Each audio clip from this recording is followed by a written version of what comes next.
జై శ్రీమన్నారాయణ. ఈరోజు మనం ధర్మపదం గ్రంథములోని చాప్టర్ 5 విభాగము 152.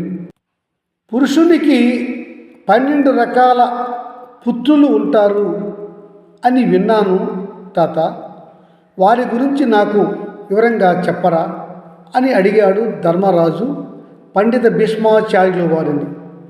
అని చెప్తున్నాడు వైశంపాయనుల వారు జనమేజయ మహారాజు.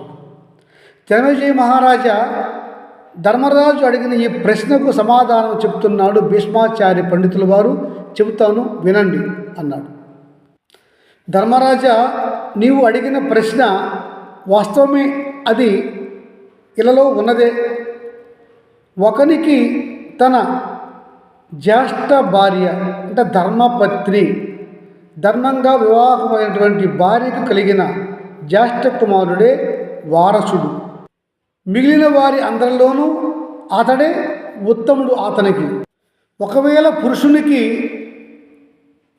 పుత్ర సంతానము లేక ఒకే పుత్రిక పుడితే అప్పుడు ఆ పుత్రికను వర్ణ సంకరము కాకుండా ధర్మంగా న్యాయంగా వేద విధి ప్రకారం వివాహం జరిపితే ఆమెకు పుట్టిన కుమారుడు ఈతనికి అంటే తాతకు మనుమడవుతాడు. ఆ మనుమడు దౌహిత్రుడు.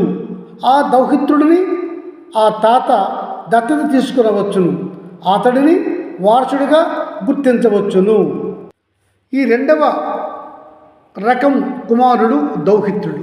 ఈతడు తాతకు అమ్మమ్మకు సకల పిండోదకములు కూడా చేయగలడు, చేసే అధికారం కూడా కలిగి ఉన్నాడు. అన్ని పితృశాస్త్ర కర్మలు తాత అమ్మమ్మకు ఈ దౌహిత్రుడు చేయవచ్చును.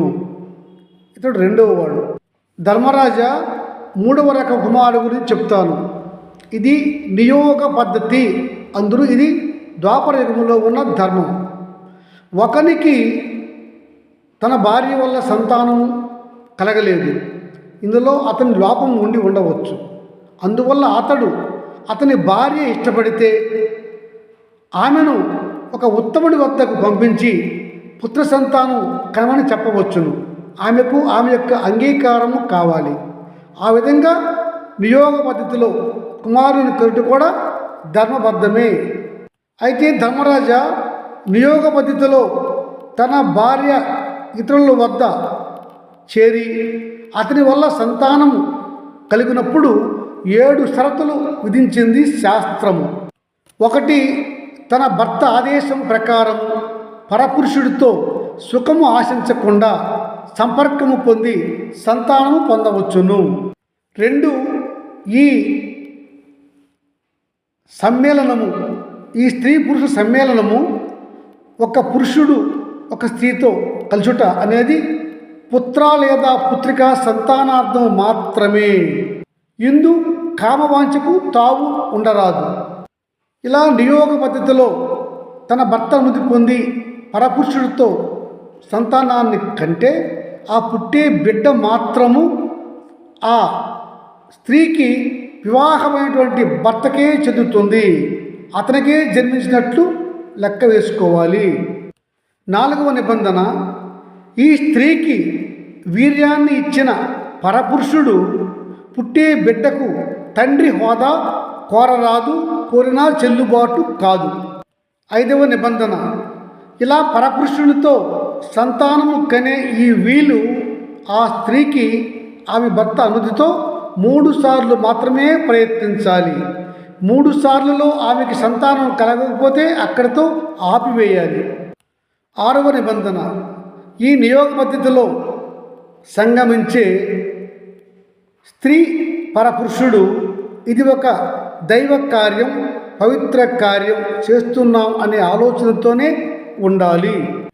ఈ నియోగ పద్ధతిలో ఒక పురుషుని భార్య అతని అనుమతితో ఇంకొక పురుషునితో సంభోగించి సంతానం కనే ఉద్దేశంతో వెళ్ళినప్పుడు ఆ పురుషుడికి ఈ స్త్రీకి మధ్య తెర ఉండాలి. ఒకరి ముఖం ఒకరికి కనపడరాదు, లేదా అది కారు చీకటి అయి ఉండాలి. పురుషుడు స్త్రీతో మాట్లాడరాదు, రెండవది ఆ పురుషుడు ఆ స్త్రీ యొక్క నడుముకు పై భాగాలను తాకరాదు. ఆ స్త్రీకి బొడ్డు కింద ప్రదేశాలు మాత్రమే అతడు తాకాలి. అంతవరకే అతనికి హక్కు ఉన్నది. ఆ పరపురుషుడు యొక్క వీర్యము స్ఖలనము కావాలి కనుక ఇద్దరిపైన నేతిని పూయాలి. ఆ ఇరువురు ఒకరికి ఒకరు తెలియరాదు, మాట్లాడుకోరాదు, ఒకరి ముఖాలు ఒకరు చూసుకోరాదు. ఇది నియోగ పద్ధతితో పిల్లలు లేని స్త్రీమూర్తి తన భర్త యొక్క అనుమతితో ఇతర పురుషుడితో రమించి సంతానము కనవచ్చును అని చెప్పారు ఆనాటి శాస్త్రం. అది ఈనాడు ఆ శాస్త్రము అమలులో లేదు. మిత్రులారా, ఇట్టి నియోగ పద్ధతితో పరపురుషుడితో భర్త అనుమతితో భార్య పిల్లలు కని ఈ పద్ధతి నియోగ పద్ధతి. ఇది క్రీస్తు పూర్వము 3వ శతాబ్దం వరకు ఉన్నట్లుగా మన చరిత్రకారులు చెబుతున్నారు. మహాభారతంలో అంబాలికలకు వ్యాస భగవానుని వల్ల పుట్టిన సంతానము కూడా ఈ నియోగ పద్ధతి ద్వారానే పుట్టారు. ధృతరాష్ట్రుడు, పాండురాజు, విదురుడు కూడా మహర్షి వ్యాసుల వారి బిడ్డలే. వీరు నియోగ పద్ధతి ద్వారా పుట్టారు. అయితే వీరు వ్యాసుని కుమారులుగా కాకుండా కురురాజులుగా నిర్ధారణ చేయబడ్డారు. అనగా కురువంశీయులుగా వారు నిర్ధారణ చేయబడ్డారు. ఎందుకంటే ఇది నియోగ పద్ధతి కనుక. నేడు ఇట్టి ధర్మము లేదు. ధర్మరాజా, ఇక 4వ రకం కుమారుడు గురించి చెప్తున్నాను, వినండి. స్త్రీమూర్తి కన్యగా ఉన్నప్పుడు వివిధ కారణాల వల్ల ఆమె గర్భిణీ అయి ఆమెకు కుమారుడు జన్మిస్తే తరువాత ఆమెకి వేరే వారితో వివాహం జరిగినప్పుడు అతనికి అంటే ఆ భర్తకు మొదట పుట్టిన కుమారుడు ఏమవుతాడంటే అతడు కూడా కుమారుడే అవుతాడు. ఎందుకంటే ఆమెకు భర్త అతడే కాబట్టి ఆమెకు వివాహానికి ముందు పుట్టిన కొడుకు కూడా ఆ పెళ్లి చేసుకున్న భర్తకు కొడుకే. అతడు సహోడుడు అనే కొడుకు అవుతాడు. మనకు మహాభారతంలో కర్ణుడు ఉన్నాడు. కర్ణుడు పాండురాజుకు సహోడుడు అనే కుమారుడు అవుతాడు. ధర్మరాజా, ఇక 6వ రకం కుమారుడు చెప్తాను. ఒక స్త్రీ విధవ అయిన తర్వాత కానీ ఆమెను భర్త విడిచిపెట్టాక కానీ లేదా ఆమె భర్తను విడిచిపెట్టాక కానీ ఆమె గర్భము ఒకరి వల్ల ధరిస్తే కుమారుడు జన్మిస్తే ఆ కుమారుడు ఎవడి వల్ల ఆమెకు జన్మించాడో అతడు ఆ కుమారుడికి తండ్రి అవుతాడు. ఆ గర్భము వల్ల జన్మించాడు కనుక అతడికి ఈతడు పునర్భవుడు అనే పుత్రుడు కాగలడు. ధర్మరాజా, నేడు 6వ రకం కుమారుడు గురించి చెప్తాను, వినండి. తల్లిదండ్రులు తమ కుమారుడిని ధనము తీసుకొని ఒకనికి అమ్మివేస్తే చిన్నప్పుడే ఆ కొనుక్కున్న వాళ్ళు అతడిని పుత్రుడిగా పెంచుకుంటే ఆ కుమారుడు ఆ కొనుక్కొని పెంచుకున్న వాడికి క్రేతడు అనే కుమారుడుగా ఉంటాడు. ఇక 7వ రకం కుమారుడు అంటే తల్లిదండ్రులు తన కుమారుడిని జలధారగా వేరే వారికి దత్తత ఇస్తే ఆ దత్తత తీసుకున్న వారికి ఇతడు దత్రియుడు లేదా దత్తపుత్రుడు అవుతాడు. ఇక ధర్మరాజా, 8వ రకం కుమారుడు ఎవడంటే తల్లిదండ్రులు ఎవరో తెలియదు, అనాథగా తిరుగుతున్నాడు ఆ పిల్లవాడు. అతడిని ఆదరించి పెంచుకొని కుమారునిగా స్వీకరిస్తే ఆ పిల్లవాడు ఆ పెంచుకున్న వారికి కృత్రిముడు అనే కొడుకు అవుతాడు. కృత్రిముడు అనే కొడుకు అవుతాడు. ధర్మరాజా, ఇక 9వ కుమారుడు గురించి చూద్దాం.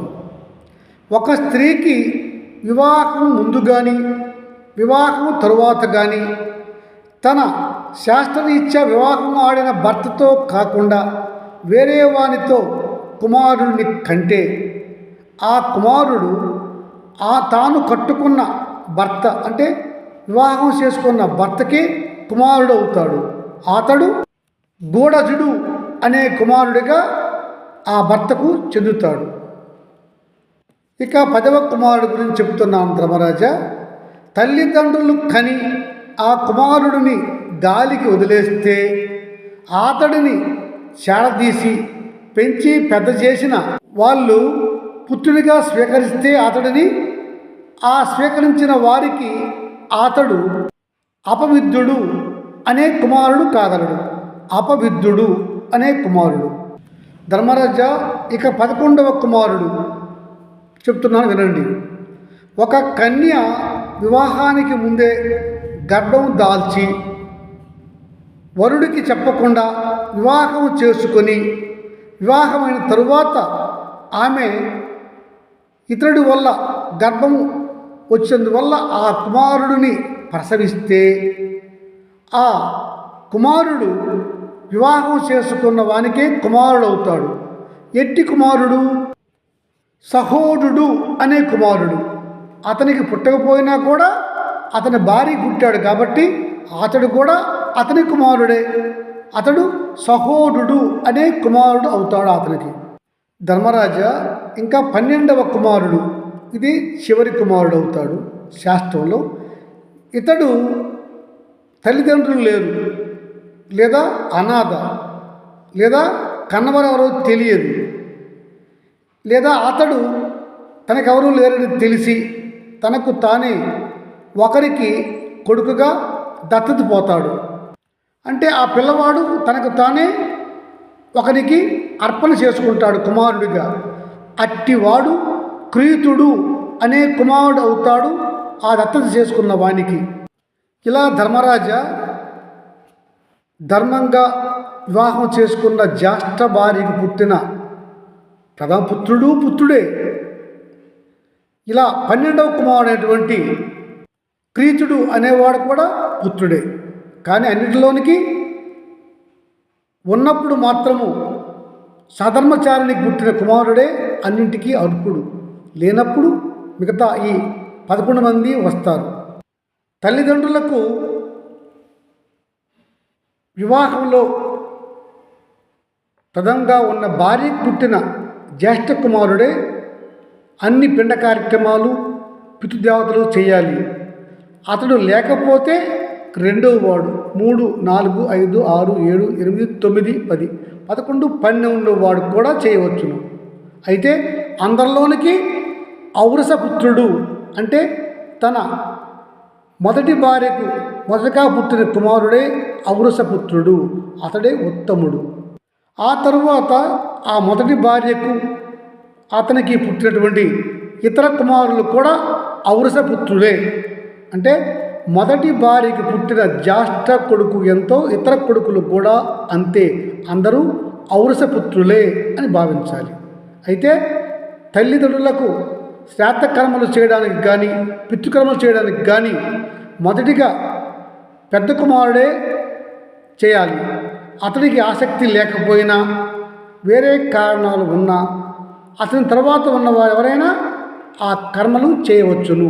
అందరూ అర్హులే అని చెప్పుకొచ్చాడు భీష్మ మహాశయుడు ధర్మరాజుకు. జై శ్రీమన్నారాయణ.